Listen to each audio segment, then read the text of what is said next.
Hoy en Conversaciones Versátiles estamos con la doctora Erika Rodríguez, nuestra psicóloga clínica. Erika, bienvenida a este espacio. Muchas gracias por la invitación, tenerme en cuenta. Y bueno, yo vengo como tirando cabeza en todo el tema de redes sociales, que bueno, es lo que a mí me compete, es en lo que me mueve día a día. Y pienso en por qué nos cuesta soltar tanto, por qué nos cuesta soltar las redes, por qué nos hemos vuelto tan dependientes de las redes sociales. Si años atrás no era así, yo dije, yo quiero conversarlo con alguien que sepa del funcionamiento de nuestro cerebro, que sepa por qué nuestro cerebro se aferra a este tema de las redes sociales. Y bueno, quiero darte la bienvenida, que tú te presentes un poquito y que vayamos introduciendo el tema. Claro que sí, bueno, mi nombre es Erika Rodríguez, soy psicóloga, actualmente estudiando una maestría en terapia clínica. Bueno, muy feliz de este espacio y ese tema que abarcas, muy interesante, pero también muy profundo. Y a pesar de que tú reconoces que esto de las redes es reciente, los patrones que llevamos manejando llevan mucho tiempo. Bueno, ve, yo ahí quiero decirte algo. Bueno, obviamente crecemos en épocas distintas. Mi adolescencia fue en los 90 y ya que está el fenómeno de Michael Jackson así en furor, éramos muy dependientes en aquel entonces de la música, quizás de la comida, quizás de otras cosas. Bueno, no existían en verdad las redes sociales, o sea, estamos hablando de los 90, pero ¿por qué antes llegar a casa era normal y era común poder interactuar y de pronto poníamos ahí la música de Michael Jackson y podía estar ahí, pero no era esto de tener que... Yo no me acuerdo ver a ninguno en mi familia ni a ninguno de mis amigos como que pegado al radio. Ay, ¿será que va a salir Michael Jackson o no? Ay, ¿será que...? No. Vivíamos como un poco más libres. ¿Por qué estamos hoy tan pegados a esto? Y retomando la pregunta que tú mencionas al inicio de lo de por qué nos cuesta tanto soltar lo que sabemos que no nos hace tan bien, y es que a veces lo disminuimos a creer que es falta de voluntad. No, yo creo, no, esto es muy difícil para mí, a mí me encanta esto, o este alimento es súper rico, pero tiene mucha más trascendencia o mucho más trasfondo que la simple voluntad. Es como un iceberg, solo estás viendo la puntica. Y ese cambio de en qué nos hemos refugiado, lo hemos ido cambiando. Antes de pronto era alimentos con los que batallábamos, el auge de la comida rápida, McDonald's, y ahora se ha ido transformando a las redes sociales. Pero mira que hay un factor común entre todas estas y es la inmediatez, la facilidad de acceder a estas. Exacto. Y bueno, ya adentrándonos un poquito más en el tema, ¿por qué nuestro cerebro se pega aún a lo que nos hace daño? Sabemos que no podemos estar ahí 2-3 horas pegados a las redes, pero lo hacemos y nos gusta y lo disfrutamos. ¿Qué pasa con nuestro cerebro? Ingrid, en el transcurso de los años hemos entrenado a nuestro cerebro a ir por lo más fácil, lo más accesible, lo inmediato, que nos dé eso que queremos. ¿Qué queremos? Recompensa. Pero explícame, ¿por qué tanta búsqueda de recompensa en este tiempo? Ahí vienen las funciones de nuestro cerebro, más específicamente los neurotransmisores. ¿Qué son neurotransmisores? Mensajeros en nuestro cerebro. No mensajeros con un mensaje puntual de, uy, esto es bueno, esto es malo, no de discernir, sino mensajeros de, esto me hace sentir satisfacción, paz o seguridad. Entonces, la dopamina es ese mensajero que dice, estoy recibiendo eso que quiero, sigámoslo haciendo, sigamos repitiendo esta conducta. Perfecto, ok, listo. Entonces vamos entendiendo los mecanismos de nuestro cerebro, que al fin y al cabo es algo natural. Pero, ¿cómo superar lo natural? Porque es que nos gusta, no es algo que, aunque nos hace daño, pero nos gusta, es algo natural. ¿Cómo superamos eso?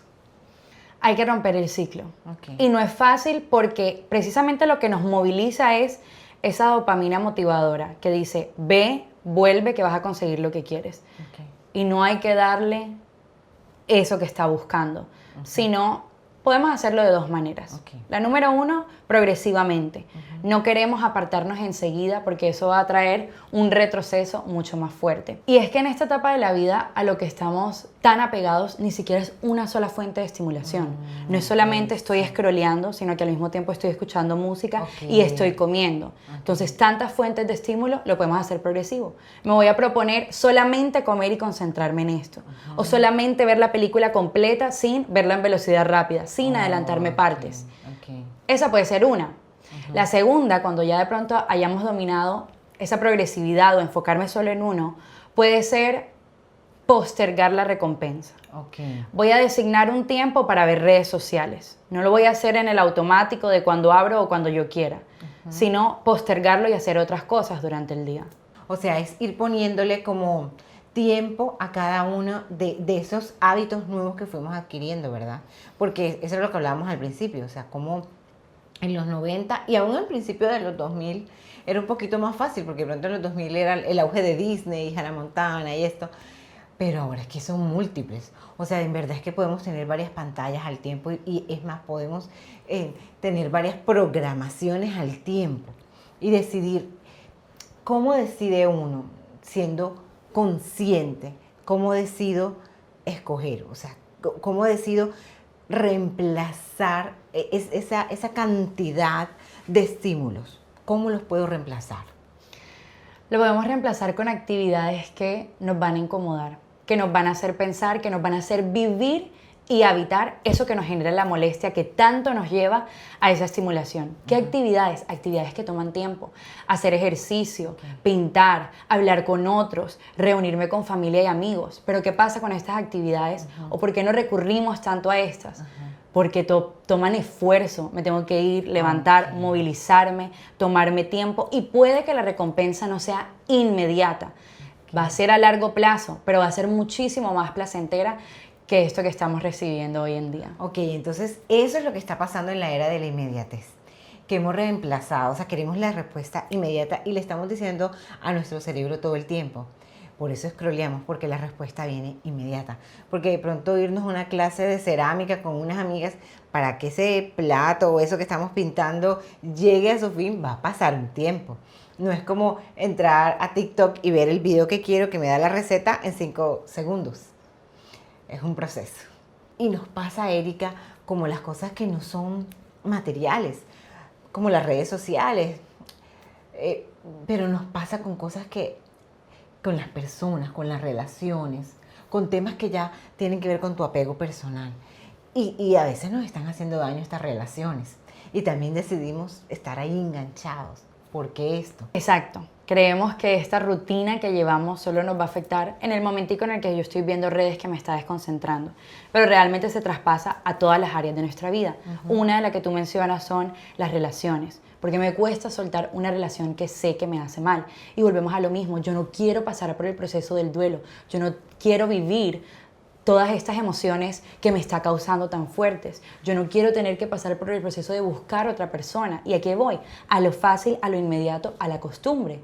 Y es tan real eso que tú estás diciendo, porque es que pasa también que estamos en una época de la generación que le dicen ninis. Ni trabajan, ni estudian, y yo le agregaría, ni siquiera tienen sueños para seguir adelante, para luchar por su vida. A la primera falla, no, ya, yo dejo eso ahí, ya no sigo en esto, ya. En cambio, las generaciones anteriores perseveraban más. ¿Está cambiando el cerebro o qué es lo que está pasando? Exacto, y es que la estructura del cerebro no ha cambiado, sino cómo lo hemos entrenado. Volvemos a lo mismo, nos hemos acostumbrado a conseguir al mínimo esfuerzo esa recompensa y entonces cuando ya yo lo llevo al cumplimiento de mis sueños, a mi primer trabajo, a yo intentar algo por primera vez, no va a funcionar. Hay muy poca probabilidad que funcione enseguida. ¿Qué pasa cuando fallo?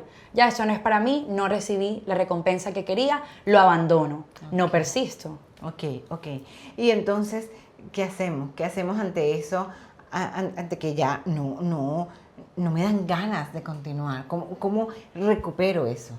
Es la misma respuesta, transitar esa incomodidad, transitar ese fracaso, transitar esa curva de aprendizaje, pero entiendo que por lo mucho que hemos acostumbrado a nuestro cerebro a esto, sea difícil para algunos de nosotros. En ese caso, Claramente que los invitaría a que asistieran con un profesional que los pueda acompañar durante este proceso, a sobrellevar el cambio, sobrellevar sus pensamientos automáticos, la sobreestimulación a la que estamos acostumbrados. Ujú. A poder entender por qué está pasando esto, porque lo estoy sintiendo y cómo transitar en medio de esto. Definitivamente yo creo que esta conversación es poderosa porque es que nos cambia el chip. Y en verdad yo te digo que soy de hace rato, no soy tan, yo soy millennial, pero creo que lo que tú dices es real. El cerebro no está cambiando, pero nosotros mismos estamos cambiando la forma en cómo le estamos dando las herramientas a nuestro cerebro para que piense y de paso nos diga cómo tenemos que actuar. Exacto, es más, creo que esta conversación llega a aportar parte importante porque yo manejo siempre mis procesos en primero entender qué me está sucediendo. Una vez yo lo entiendo y me hago consciente, tengo mucha más disposición para querer romper con ese ciclo. Cuando ya yo tengo este entendimiento que lo hemos brindado acá, ok, comprendo por qué vuelvo a lo mismo, pasamos a la segunda parte que es desarrollar. ¿Desarrollar qué? Nuevas habilidades, nuevas maneras de hacerlo, nuevas herramientas, para ahí al final pasar a construir una vida mucho más coherente conmigo. Yo creo que aquí la clave no es sentirnos autosuficientes y que todo lo podemos solo. Yo creo que el mensaje que concluimos en esta conversación es necesitamos ayuda. Yo pienso que es más fácil si hacemos redes con amigos, ¿no? Si hacemos parche con amigos y le decimos, ayúdame a transitar esto. Y como dices tú, en el momento en el que ya se nos está volviendo imposible de manejar, buscar una ayuda profesional. Sí, el vínculo con los demás de verdad que es muy valioso porque te ayuda en ese proceso de conciencia y también algo bueno de estos tiempos es que ha normalizado el pedir ayuda, el buscar a otros, buscar profesionales que me acompañen en lo que sea que yo estoy necesitando. Cuando tú entiendes ya todo este proceso, lo que Erika nos dice, y buscas ayuda y te sientes que entonces viene menos castigo y por supuesto menos culpa, porque esa es otra pandemia que mucha gente está atravesando en este momento, la pandemia de la culpa, la pandemia de hice y está mal, entonces me culpo y se vuelve un ciclo que al fin y al cabo termina siendo más difícil de transitar. Entonces el vínculo es importante, buscar ese vínculo. Sí, tocas un tema muy valioso que es la culpa. Creemos que la culpa es la que me va a llevar a ese momento de cambio, pero en realidad no. Hay un ejemplo que me gusta mucho que es, te derramas un vaso de agua, un poquitico, te mojas. ¿Y qué hace la culpa? No, ya esto no vale la pena, me echo todo el vaso encima. Pero qué tan ilógico llega a sonar eso cuando lo vemos en este ejemplo. Pero eso muchas veces es lo que nos lleva a hacer la culpa cuando ponemos en práctica o empezamos un nuevo hábito. Lo empiezo, fallo y llamando todo el progreso por la borda, ya no lo continúo. Pero no es así, no es la culpa la que nos lleva al verdadero cambio, sino, como mencionamos, el entender, el concientizarnos. Y es que los procesos que llevan al crecimiento no son lineales, no son en subida, ni siquiera en picada, sino que son variables. Y eso es lo que los hace enriquecedores. Qué estupendo, ¿verdad? Comprender todo esto y que hace parte de nosotros al fin y al cabo.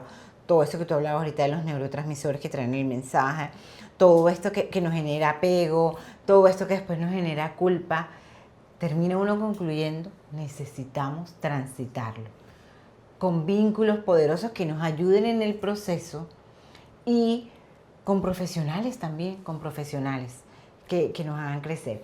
Así que esta ha sido una conversación muy versátil, muy de redes, que está pasando hoy en día con las redes, pero no solo desde la óptica, desde la mirada de alguien que trabaja en el tema de social media manager, sino alguien que es psicólogo, que entiende ese cerebro que está metido en todo este proceso de las redes.